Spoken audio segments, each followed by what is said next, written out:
Vous avez été identifié, vous avez dit que vous êtes médecin. Bien sûr. Médecin interne, c'est cela? Bien sûr. À l'hôpital Seine, vous confirmez l'hôpital? Quel est votre hôpital d'attache?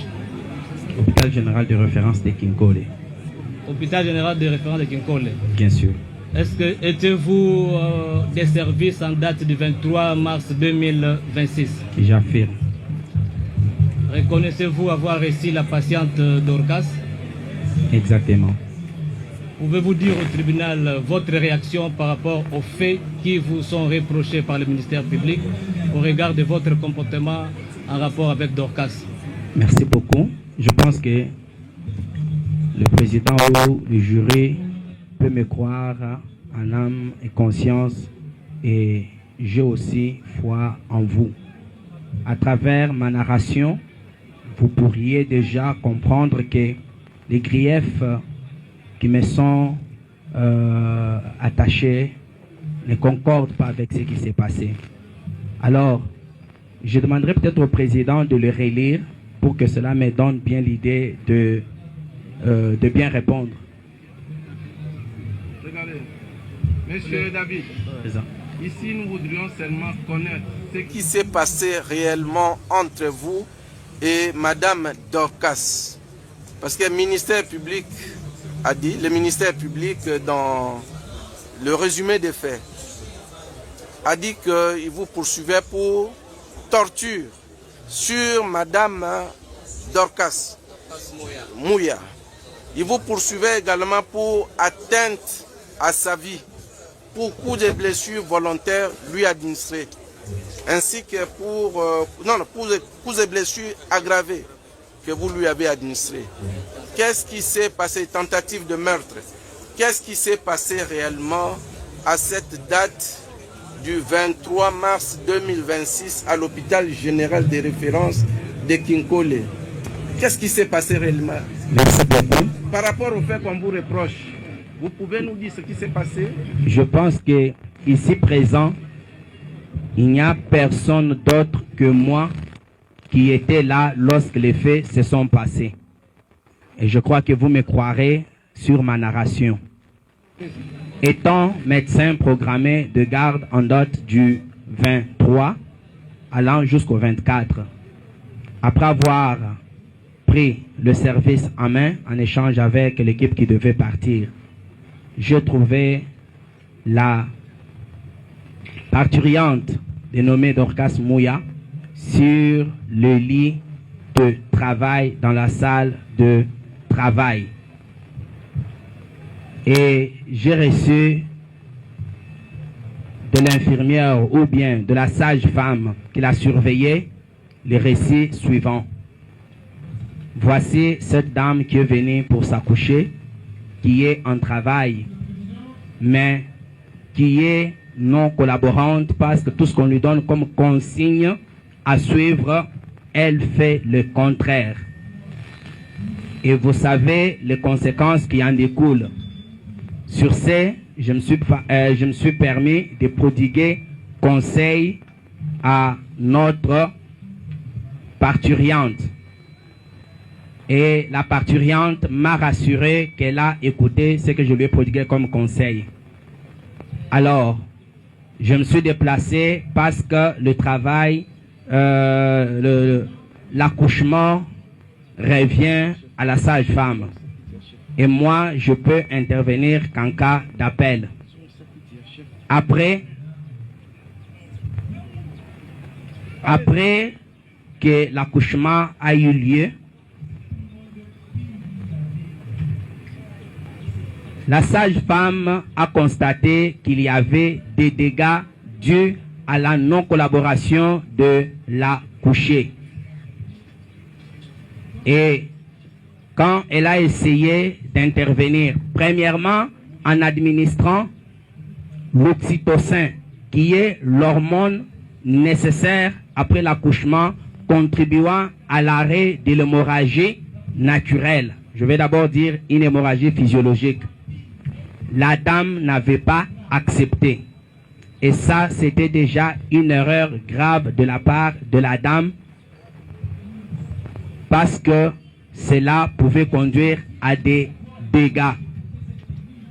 Après avoir évalué la dame après l'expulsion du bébé, la dame n'a pas voulu que les mains soient introduites dans ses parties intimes comme de coutume pour terminer les soins. Et après avoir objectivé une déchirure des parties molles de notre accouché, la mesure à prendre est la suture ou la réparation. Devant cette nécessité-là, notre accouché a refusé que réparation soit faite. Après que la sage-femme ait échoué cette discussion avec notre accouché, elle a fait appel au premier médecin de garde, qui, selon ses dires, n'a pas réussi à convaincre notre accouché des soins post-partum. Et ce dernier médecin fera appel à un deuxième médecin commis à la garde. Celui-ci a essayé, je ne sais pas comment, persuader, supplier, expliquer le bien fondé de l'intervention qui doit venir après l'expulsion du bébé. Et après avoir tenté de faire quelque chose, le refus catégorique de notre accouché a été constaté. Sur ce, le confrère a pris l'initiative de faire appel à l'équipe de la couverture sanitaire universelle, ou ceci en sigle, pour le transfert de la dame. Et quand moi je reviendrai, le confrère me dira que je préfère qu'on transfère cette dame parce qu'elle ne collabore pas alors que sa vie est en danger. Et le confrère a appelé la grand-mère de notre accouché pour corriger ce que le ministère public avait dit. La couchée ne s'était pas accompagnée de sa mère, mais plutôt de sa grand-mère.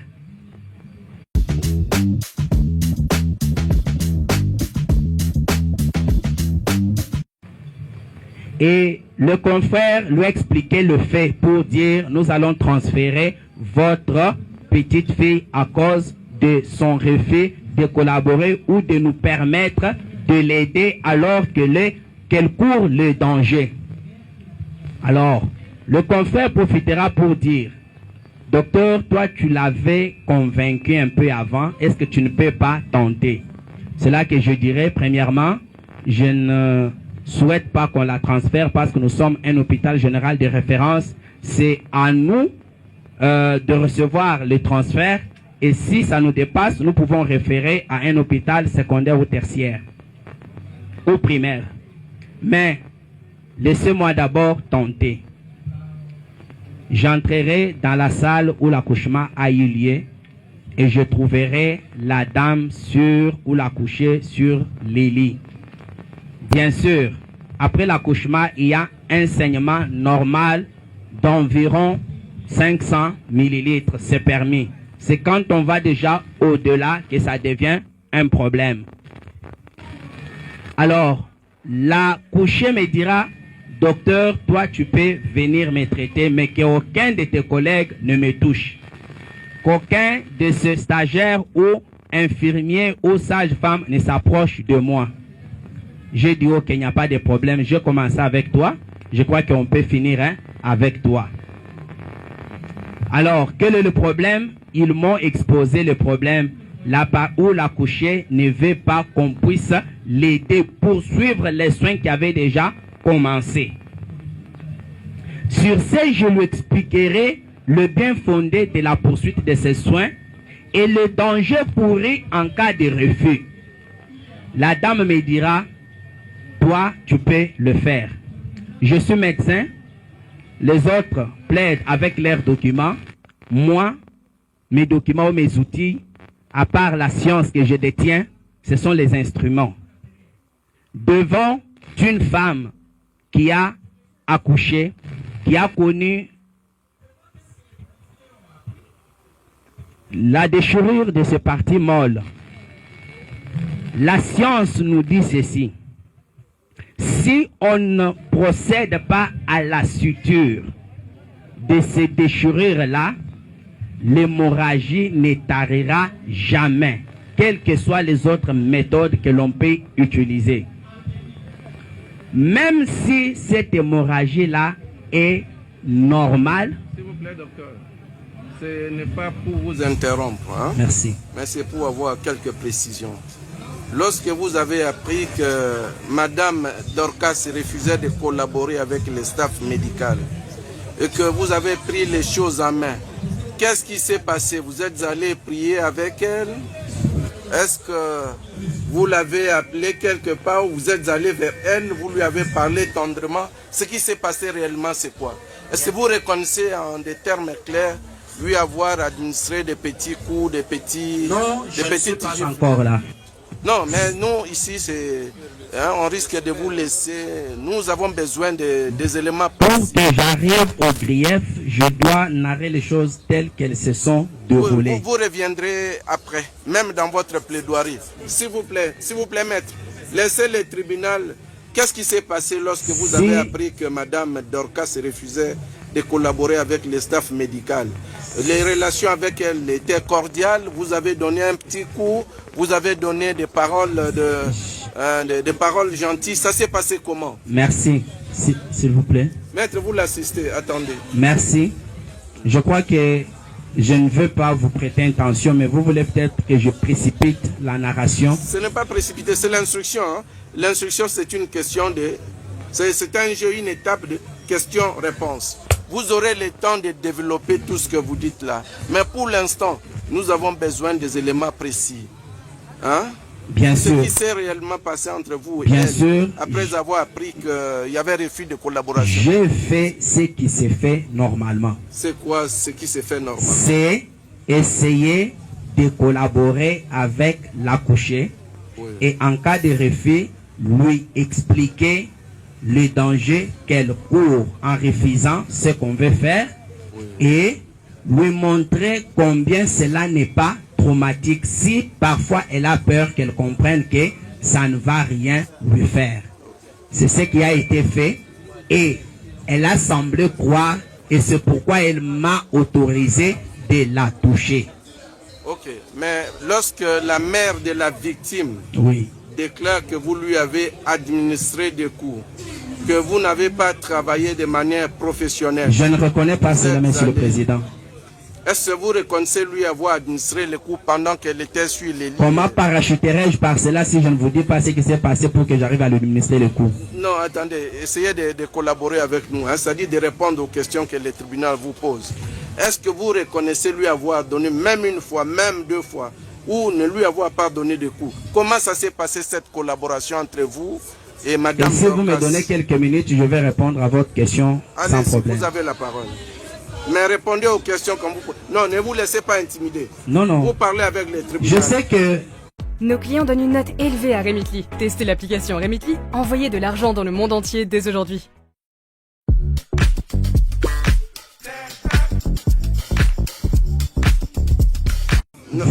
Vous êtes un homme scientifique, vous comprenez. Oui. Mais il y a une clameur publique. Il y a les gens qui ne savent pas ce qui se passe. Il faut les ignorer.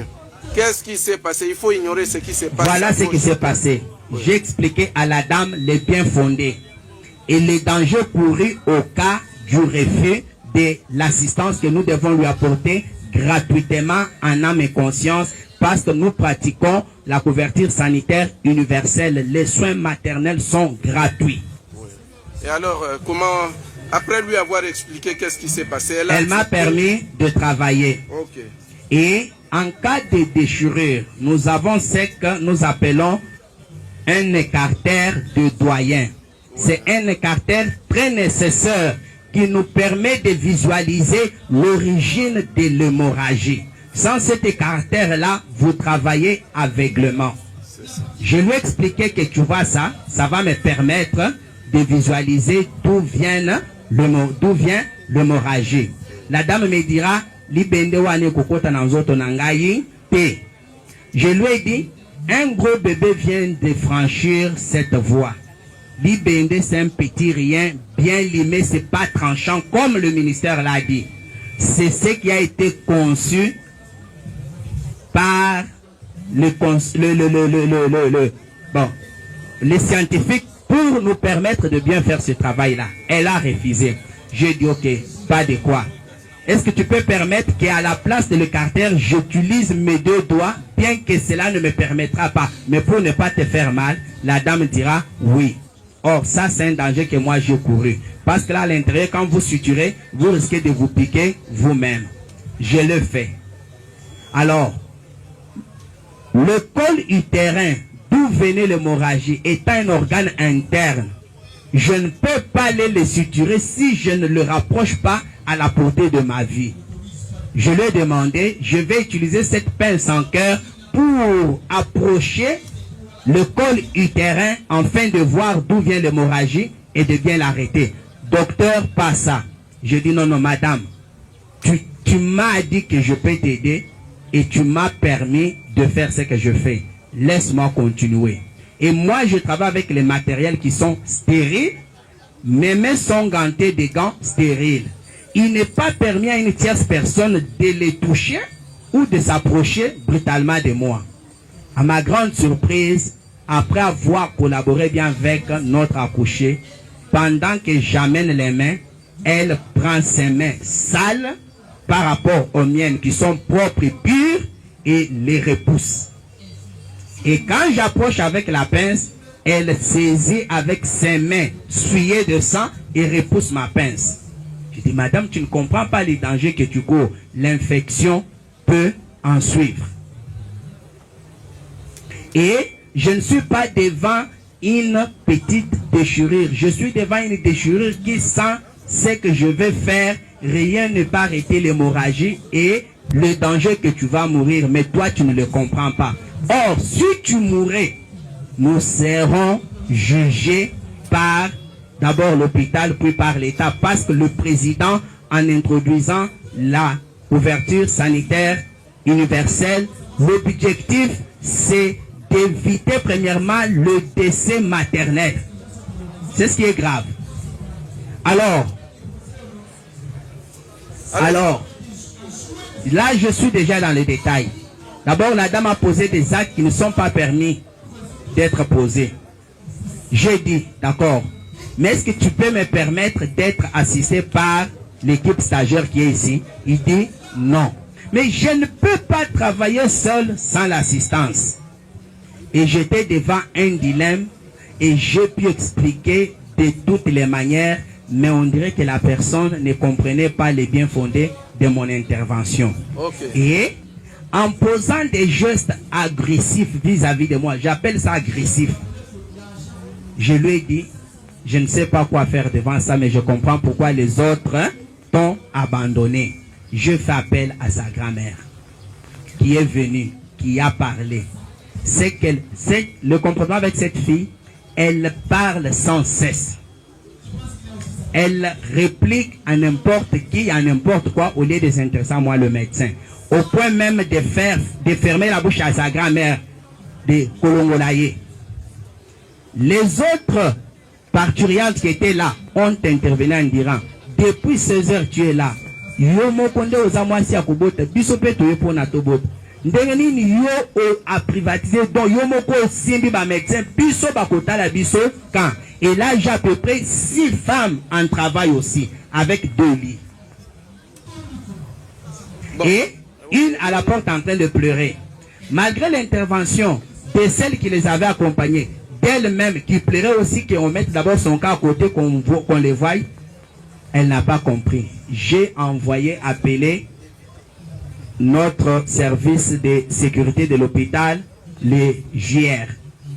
Et c'est une dame. Des fois, quand on a des difficultés comme ça, on fait appel pour qu'elle vienne quand même intervenir. Peut-être qu'on peut comprendre. C'était une militaire en tenue, ça peut aller. Malheureusement, il était allé intervenir de l'autre côté. Vous comprenez combien j'étais en train de chercher des solutions. Et tout cela, ça prenait du temps, mais la femme saignait. J'ai dit, mais dans l'entretemps, si l'on continue avec... S'il vous plaît, monsieur David, Vu son refus de collaborer, après avoir tout tenté, qu'est-ce qui s'est passé réellement? Moi, connaissant le danger qu'elle courait, et que moi aussi je courais, si je lui laissais tomber dans ces dangers-là, j'ai dit je dois utiliser une autre méthode, c'est grimacer ou contraindre cette accouchée pour atteindre les objectifs qui lui sont vitaux. Exactement. Vous l'avez grimacé de quelle manière? Ça a commencé par des intimidations, sans suite.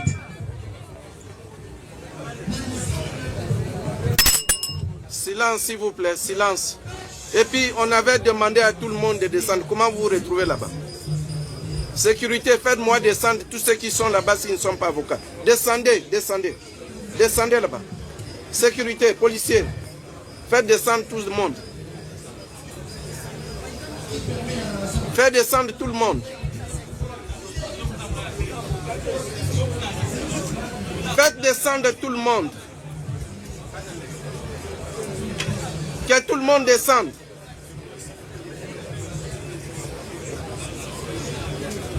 Oui. Comment s'est passé? Ces grimaces consistaient en quoi? Me repousser avec ses mains, tenir mes bras et les écarter. Non, vous-même, quand vous avez finalement décidé de... Non, d'abord son agressivité, je ne sais pas si vous pouvez retenir ça. Vous avez parlé de... Et essayer de cacher sa partie intime avec sa main pour m'empêcher d'intervenir. Ok. Voyez ce qui peut me pousser, Allez-y, docteur. Voyez ce qui peut me pousser d'aider par contrainte cette ignorante en vue de la sauver. Parce que moi je connais la valeur de sa vie. Come to Alibaba.com for sports and entertainment. Tu dirais quoi? Je dois y aller. En anglais, I gotta go. Répète après moi. I gotta go. I gotta go. Il est dit ceci. Une femme ne peut pas mourir en voulant donner la vie. Elle avait déjà donné la vie. C'était bon. Mais pourquoi elle risquerait la mort par son ignorance? C'est comme je dirais ceci. Vous avez un enfant qui joue sur une autoroute. Et si vous l'aimez, vous allez lui dire, Junior, quitte sur l'autoroute. Non. Si vous dites Junior ne comprend pas, si vous l'aimez et que c'est votre enfant, vous irez le tirer de force. S'il refuse, vous le chicoterez pour lui dire que le danger que tu cours est grave, mais tu l'ignores. Voilà, c'est donc ce que vous avez fait. C'est ce que... Oui. Attendez. Maître, s'il vous plaît. Répondez aux questions du tribunal. Ça, c'est un exemple. Répondez aux questions du tribunal. Ça, c'est un exemple. Maître, vous l'assistez, vous l'assistez. Ça, c'est un exemple, mais revenons dans le fait saillant. Ça, ce n'est... Ça, ce n'est qu'un exemple. Attendez, monsieur David, il y a le ministère public qui voudrait ajouter une petite réponse. Question. Oui, allez-y, monsieur le procureur. Monsieur le Président, nous demandons d'abord au greffier d'acter correctement les déclarations du prévenu. Un exemple. Et l'exemple qu'il vient de donner. Et en outre, j'en profite, monsieur le Président. Nous constatons que le prévenu évite de répondre à la question. L'évidence c'est qu'il n'y avait pas de collaboration. Et il vient de soulever cela. Et quelle a été sa réaction? Et en tant que médecin, où est-ce qu'il a mis le principe du libre choix de patient? Merci, monsieur le procureur, pour la question. Est-ce que je peux... Non, maître, attendez que le... Est-ce que je peux continuer parce que je suis presque à la fin? Attendez que c'est le tribunal qui vous pose des questions. Répondez d'abord aux questions. Est-ce que je peux continuer? Suffisamment de temps pour intervenir. Allez-y. Oui, vous répondez aux questions du tribunal. Merci. Vous venez de dire tantôt qu'il y a eu grimaces et intimidation. Dites clairement au tribunal en quoi ont consisté vos grimaces et vos intimidations. C'était d'abord en parole. Et cela n'a pas suffi pour convaincre. C'était quel genre de parole? Madame, tu cours un grand danger, mais que toi tu ignores. Parce que tu n'es pas venu donner la vie pour répartir cadavre. C'est ce que vous considérez comme grimace? Non, mais je suis en train d'enchaîner. Je commence par les petites. Bien sûr, je dis intimidation et grimace. Je commence par intimidation. C'est en parole. Attendez, dites clairement au tribunal en quoi ont consisté vos grimaces et vos intimidations. C'est venu de vous-même. Bien sûr. Mais c'est ce que je dis. C'est d'abord lui dire en parole que tu cours le grand risque qui est le décès maternel si tu ne me laisses pas continuer à te donner les soins qui te sont nécessaires. Et devant cet état de nécessité, devant cette urgence des urgences, une femme qui saigne en postpartum pour une déchirure toute simple qu'on peut réparer en quelques minutes, mais qui refuse. Mais si je dis bon, viens, signe ici. Vos grimaces et intimidations ont-elles produit des effets? Mais oui, bien sûr. Et les effets sont que, à la fin de cela, la dame est remontée sur la table et elle m'a laissé travailler cette fois-ci en collaborant jusqu'à la fin. Ce qui était un grand étonnement de ma part. J'ai dit, mais c'est parce que tu ne voulais pas écouter dès le début. Vous êtes sûr que vous avez collaboré jusqu'à la fin? Jusqu'à la fin, je vous assure, j'ai terminé. Je l'ai lavé, je lui ai fait les soins vulvaires qu'elle refusait au début. Et j'étais étonné, sans donner aucun médicament. Et tout était fini. Elle n'avait pas de pampers. J'ai même demandé qu'on amène un habit pour donc, quand même... Pour vous, vous n'avez porté aucun coup à la dame? Si, je le fais. Oui. Je l'ai fait. À l'aide de quoi?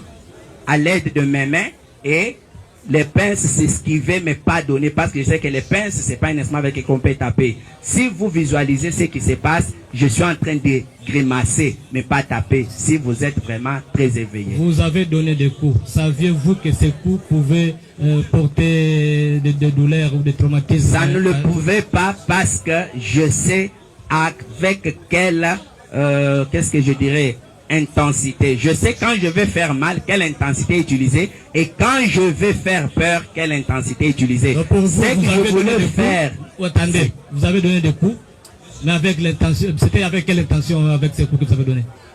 De persuader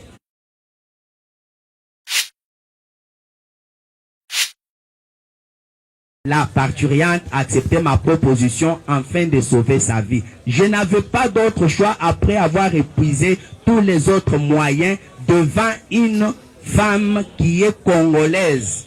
Devant une femme qui est... Tantôt, quand vous mettez votre main, quand vous voulez introduire les doigts, etc., elle l'avait repoussé. Et que vos mains étaient pires, elles ne devaient pas être touchées. Alors comment avez-vous réagi? Comment avez-vous repoussé ces mains-là? Comment? Avec quelle intensité avez-vous repoussé ces mains? Lorsqu'elle voulait vous qu'est-ce que moi je fais? Moi je vais sursauter, je vais écarter mes mains. Mais malgré cela, elle les avait déjà touchées. Ah, c'est donc ce qui vous a permis de pouvoir lui porter des coups davantage? C'est pas ce qui a permis. Je vous dis que le coup ici, ce n'est pas par rapport à ce qu'elle a fait, mais les coups ont été portés pour sauver cette vie-là, dont la concernée ignorait le danger qu'elle courait. Je ne sais pas. Ne reconnaissez-vous pas que votre comportement a davantage traumatisé la victime? Je ne pense pas. Si ça l'aurait traumatisé, elle ne se serait pas en sortie indemne après qu'elle m'ait permis de travailler. Et je suis resté avec elle jusqu'au matin. Et le matin, je me suis vu avec elle, je lui ai dit, tu vois ce que tu courais si on n'avait pas intervenu. Là, dit docteur, pardon. Reconnaissez-vous que ces faits ont été filmés? Voilà, c'était filmé. Et pourquoi c'était filmé? Je ne sais pas si c'est la question qui proviendrait de votre part. Oui, mais c'est avec quel téléphone et qui a autorisé que... Voilà. J'étais déjà devant un dilemme où les moyens concourus pour aider avaient échoué. Et que en cas de décès maternel, je comparaîtrai. Avec quelle preuve devant mes chefs, mon staff médical, le matin, devrais-je prouver que les faits ont été tels que nous les narrons? Vous parlez de votre staff. Est-ce que lorsque vous dites que la victime ne collaborait pas, la couchée ne collaborait pas, aviez-vous informé votre hiérarchie? Quand le médecin fait la garde, il est le numéro 1 de l'hôpital.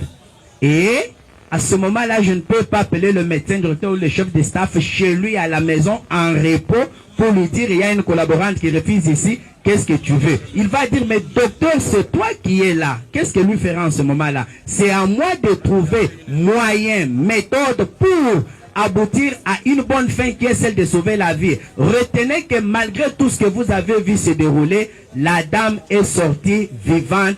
Elle est repartie chez elle avec son bébé et aujourd'hui j'étais avec elle et son bébé et sont bien portants. Est-ce que c'est vous qui avez autorisé qu'elle oui, soit ça filmée? Pour me protéger moi en cas de non-collaboration jusqu'à la fin. Les faites-vous souvent?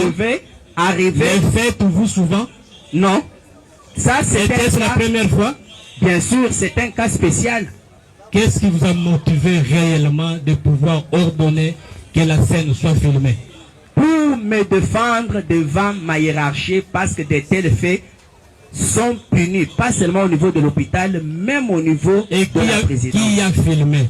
J'ai seulement dit dans la salle où nous étions, filmer pour que... Qui était dans la salle? Est-ce que je peux terminer? Non, vous allez terminer. S'il vous plaît, maître. Répondez d'abord à la question. Qui était dans la salle? Parce que vous dites que vous n'étiez pas seul. Bien sûr. Oui. Il y avait une sage-femme. Maître, vous allez compléter. Attendez qu'il termine la question de salle. Il y avait une sage-femme. Laissez le prévenu répondre aux questions. Maître, laissez le prévenu répondre. Vous répondrez, vous... Non. Laissez le prévenu répondre. S'il vous plaît, monsieur le président. Non, vous n'avez pas la parole. Vous nous donnez l'impression de vouloir... Maître, s'il vous plaît. S'il vous plaît.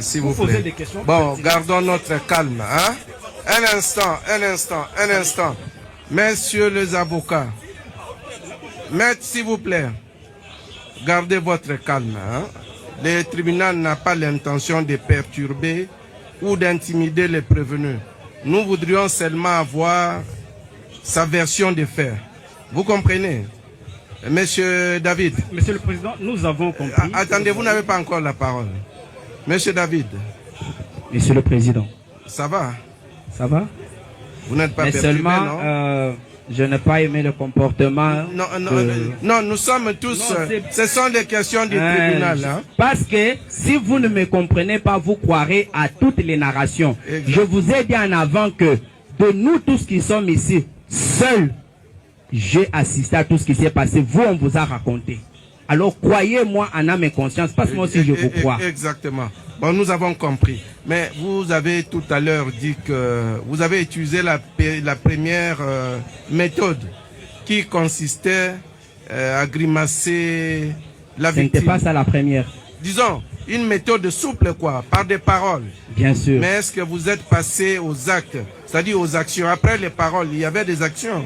Bien sûr, il y a eu des actions pour contraindre le travail qui devait être fait. Parce que sans cela... Que le conseil recule un tout petit peu, hein, pour permettre également aux prévenus, même d'un mètre, s'il vous plaît.